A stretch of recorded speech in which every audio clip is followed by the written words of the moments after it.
one of his branches to the ground. He lifts the jewel case up to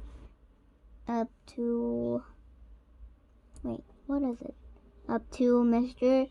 Carter's bedroom.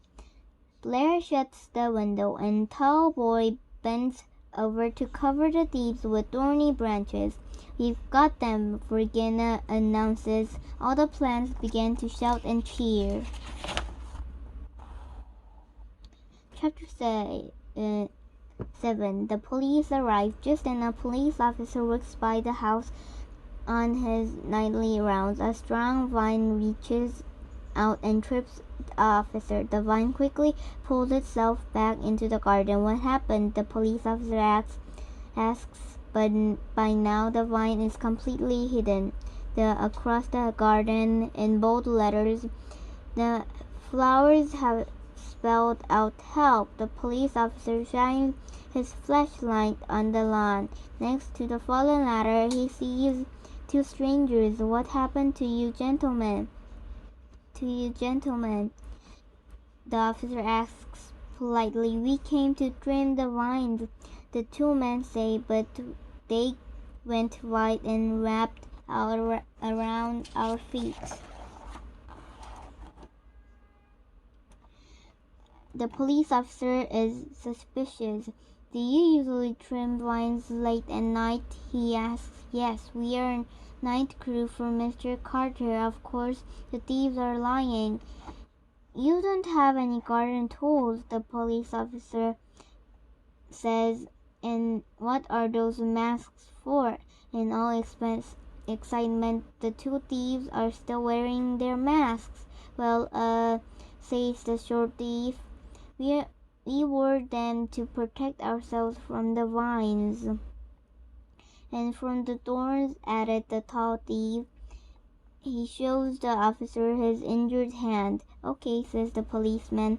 What's in your pockets? With the vines still wrapped around their feet, the men empty their pockets. Look, says the tall man. I have nothing but some chewing gum. The short man peeks his left pocket first. It has nothing in it at all. And what's in the other pocket? The police officer asks.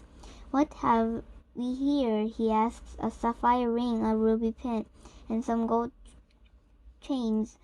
These jewels are for a woman, not for a man. I think you two are thieves. The police officer uses his phone and calls for help. When more officers arrive, Tallboy raises his branches, and Virginia Creeper loosens her grip. She slits her vines back against the house, and two men stands up. How did you capture these thieves? Asked one of the officers. Well, I tripped on the sidewalk, officer. Please, says the first police officer. And then I saw a word help written across the garden. Really? The other officers asked. They were all looking at the garden. They see a beautiful display of the flowers. I don't see any message, says one of the officers, but I'm glad you stopped to look. Let's just take this man to jail. The first police officer says. He turns to the garden and gives it to a noticing look. Chapter 8. A New Day. The next morning, Rizal comes to work as usual. He doesn't know what happened to the night before. Garden looks normal, but Rizal is surprised to see a ladder in the yard. He knows it wasn't there yesterday at 5 o'clock. The police officer who discovered the thieves come by walks across the lawn to speak with Rizal. Do you own this house? The officer asks. I'm just a gardener. Would you like to meet Mr. Carter? Rizal knocks on the kitchen door. Mr. Carter comes out to greet the police officer. You have quiet garden here, ma'am, the police officer says. Thank you, officer, says Mr. Carter. How can I help you today? Do you recognize these? The officer asks. He opens a small box and shows Mr. Carter the trolley from the thief's pocket.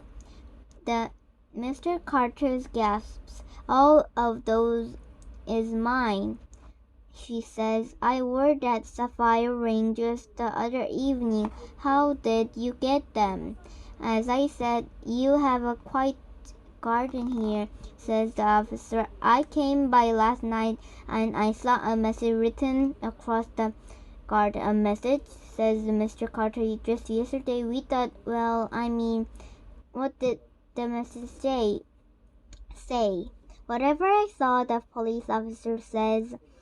It got me to look across the lawn. You vines had tangled around two thieves, and that rose bush was holding them down. How could that be? Mr. Carter asks, looking over at Tallboy.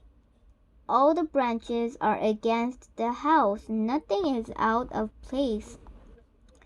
The vines are on the whale, Rizal adds. These things were different last night, said the officer. It sounds so strange, said Mr. Carter. Not really, says the police officer. How long have you been caring for this garden? About 30 years, Mr. Carter replies. The result has helped since my husband died about 2 years ago. Well, says the police officer, I think your garden loves you so much. You've taken care of your plants, and how they are taking care of you. That's a very nice thought, says Mr. Carter. It's true, said Daisy and all the other plants, but humans can't hear what plants say. So all the plants began to move. Plants drop off and others appear. Rizal can't believe the new message. Showing love is always rewarding. The end. So if you have enjoyed the story about the talking garden, please subscribe, and if I can find Use Easy chapter books 2, then I'll read that too. Then goodbye.